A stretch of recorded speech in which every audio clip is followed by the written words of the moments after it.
Hello दोस्तों, welcome to money stalkers. तो इस वीडियो के अंदर मल्टीपल स्टॉक्स के बारे में हम लोग बात करेंगे। तो चलिए सबसे पहले हम लोग बात कर लेते हैं डिक्सन कंपनी के बारे में, यानी कि डिक्सन टेक्नोलॉजीज के बारे में हम लोग बात करने वाले थे। आपको पता होगा आज की तरह में डिक्सन टेक्नोलॉजीज का Q4 का रिजल्ट आने वाला था और वो करंट बेसिस के ऊपर आ चुका है।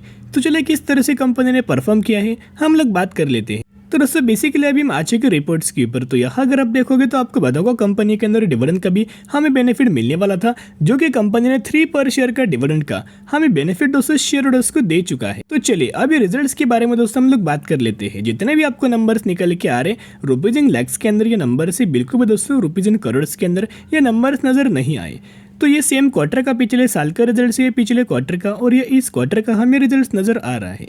जहां अगर आप डिक्सन के टोटल इनकम के अंदर देखोगे 295 करोड़ पिछले क्वार्टर में 240 करोड़, इस क्वार्टर में ऑलमोस्ट हमें 306 करोड़, यानी कि ईयरनर बेसिस भी अगर आप कंपेयर करेंगे और क्यूएन के बेसिस भी अगर आप कंपेयर करेंगे तो बहुत ही अच्छा खासा कंपनी ने हमें इस क्वार्टर के अंदर भी परफॉर्म किया है और ईयरनर बेसिस भी परफॉर्म किया है। सेकंड, अगर आप कंपनी का net profit for the period अगर आप देखोगे, यानी कि प्रॉफिट फॉर द पीरियड देखोगे तो ऑलमोस्ट हमें 63 करोड़, पिछले क्वार्टर में 51 करोड़, इस क्वार्टर में 80 करोड़, जहां ईयरनर बेसिस प्लस क्यूएन की बेसिस बहुत ही शानदार तरीके से कंपनी ने परफॉर्म किया है। और लास्ट दोस्तों हम लोग बात करेंगे इनके अर्निंग पर शेयर के बारे में।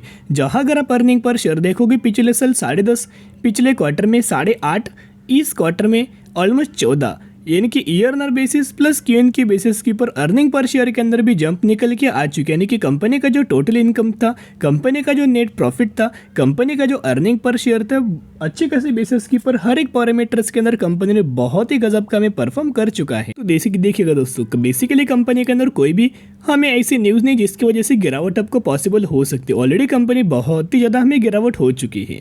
बिल्कुल भी दोस्तों कंपनी हमें बुरी कंपनी नहीं है, फंडामेंटली कंपनी बहुत ज़्यादा स्ट्रांग है। सिर्फ दिक्कत यह था कि कंपनी का क्यूएन की बेसिस के ऊपर परफॉर्मेंस कोई अच्छा नहीं था, इसी की वजह से कंपनी के अंदर करेक्शन हमें नजर आ चुका था। तो चलिए रिजल्ट्स तो कंपनी ने अच्छा परफॉर्म किया है, आने वाले समय के अंदर आपको डिक्सन के अंदर शानदार तरीके से रिकवरी नजर आ सकती है।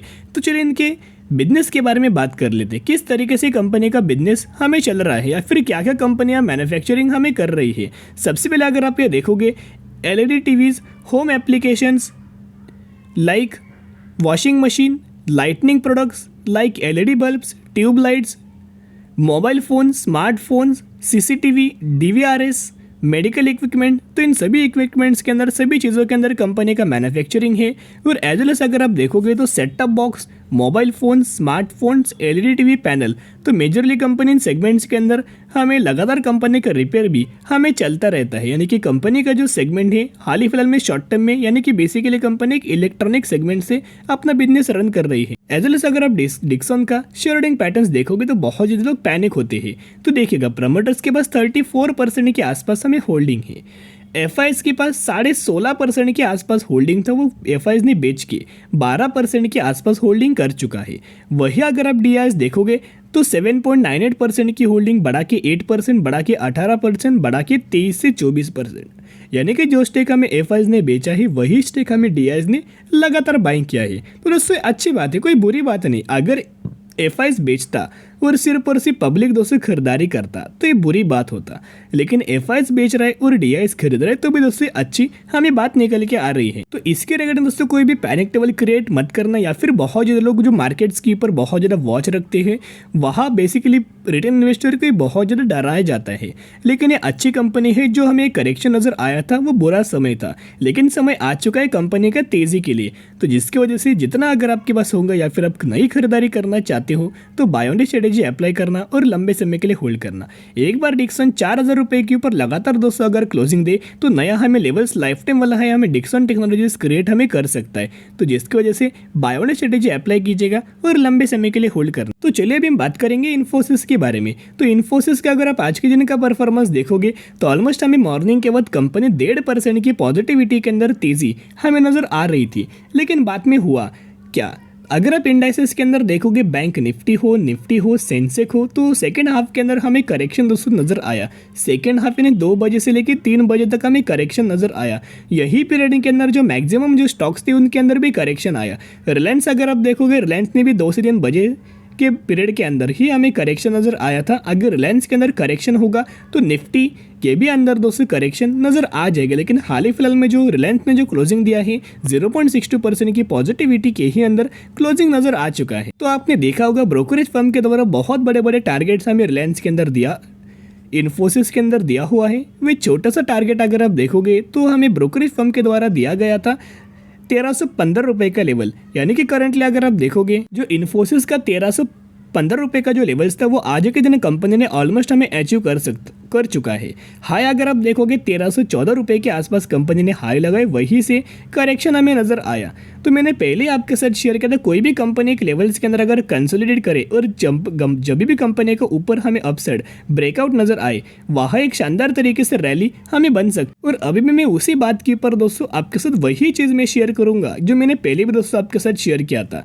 रिसेंटली मैंने कल के दिन दोस्तों वीडियोज़ के अंदर शेयर किया था कंपनी ने अपना सपोर्ट लिया है 1250 रुपये का लेवल, और यहाँ ही कंपनी लगातार हमें ऑलमोस्ट सपोर्ट लगातार कंपनी ले रहा था, कंसोलिडेट हमें कर रहा था, और ऊपर के साइड के ऊपर एक बार कंपनी ने ये लेवल्स हमें ब्रेक किया। तो ये सबसे पहला जो टारगेट है 1360 रुपये का लेवल से, और एक बार कंपनी 1360 रुपये के ऊपर अगर चली जाए तो डायरेक्टली कंपनी का टारगेट हमें 1600 रुपये का नजर आ रहा है। देखिएगा दोस्तों कंपनी का टारगेट बहुत बड़े बड़े हैं, लेकिन धीरे धीरे करके टारगेट्स हमें अचीव हो जाएगा। कोई एक दो दिनों के अंदर ये टारगेट अचीव नहीं होगा, धीरे धीरे करके कंपनी के अंदर तेजी आएगी।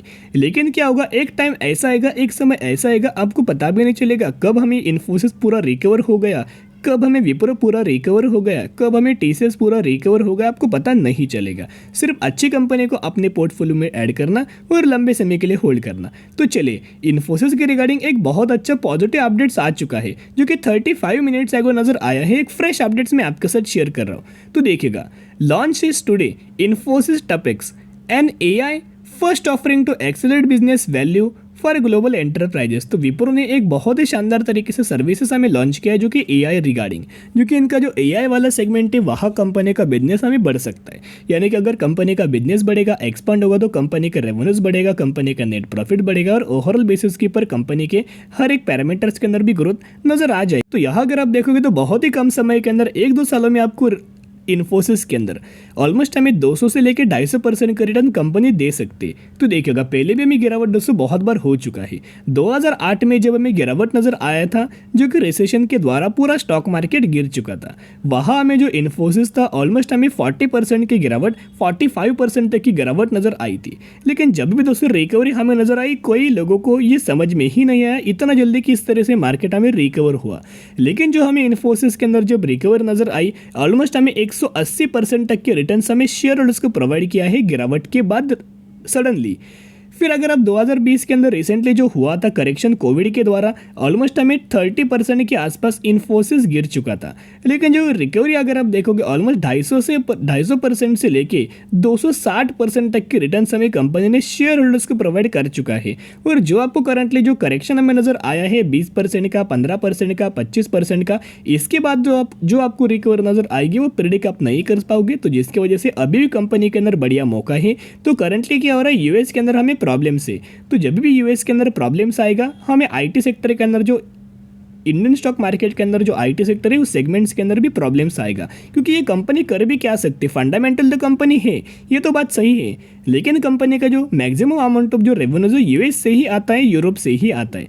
तो वहाँ उस कंट्रीज के अंदर प्रॉब्लम आया तो आईटी सेक्टर के अंदर भी प्रॉब्लम्स नजर आएगा। लेकिन जिस तरह से यूएस के अंदर प्रॉब्लम्स धीरे धीरे करके रिसॉल्व 100% हुआ, तब जिस तरह से आपको रिकवरी आएगी, आप तेजी के पीछे बिल्कुल भी इन कंपनीज को पकड़ नहीं पाओगे। तो बाय ऑन स्ट्रेटेजी अप्लाई करना और लंबे समय के लिए होल्ड करना, बाद में आपको मौका नहीं मिलने वाला। तो अभी हम लोग बात करने वाले हैं वर्धमान स्पेशल स्टील लिमिटेड के बारे में। यही वो कंपनी है जिसके अंदर 1:1 रेशियो के अंदर आपको बोनस का बेनिफिट मिलने वाला है। अगर आपके पास 100 शेयर होंगे तो 100 के बदले 100 आपको बोनस शेयर दिया जाएगा, और यही एग्जीक्यूशन के बाद आपके पास हो जाएंगे 200 शेयर।